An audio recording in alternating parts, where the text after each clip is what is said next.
Tafsir Surat al-Ikhlas. Exégèse de la sourate, le monothéisme pur, qui est mécoise. Bismillahir Rahmanir Rahim. Au nom d'Allah, le tout miséricordieux, le très miséricordieux. Qul huwa Allahu ahad. Dis, il est Allah, unique. Allahu samad. Allah, le seul à être imploré pour ce que nous désirons. Lam yalid wa lam yulad. Il n'a jamais engendré et n'a pas été engendré non plus.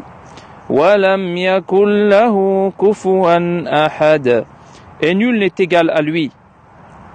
C'est-à-dire, dit d'une façon catégorique, tout en ayant connaissance de ce que tu dis.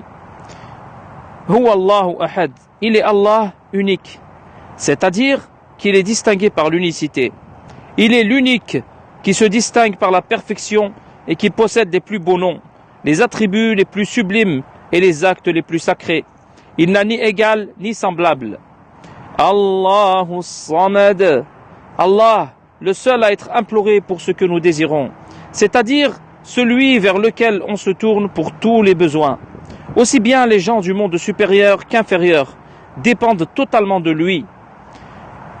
Lui présente leurs requêtes et le sollicite pour leurs besoins, car il est parfait dans ses attributs, l'omniscient dont la science est parfaite, le compatissant qui est parfait dans sa compassion, le miséricordieux qui est parfait dans sa miséricorde et dont la miséricorde embrasse toutes choses. Il en est ainsi pour tous ses attributs. Parmi les caractéristiques de sa perfection est qu'il est celui qui n'a jamais engendré. Lam yalid n'a pas été engendré non plus, wa lam yulad, en raison de sa suffisance.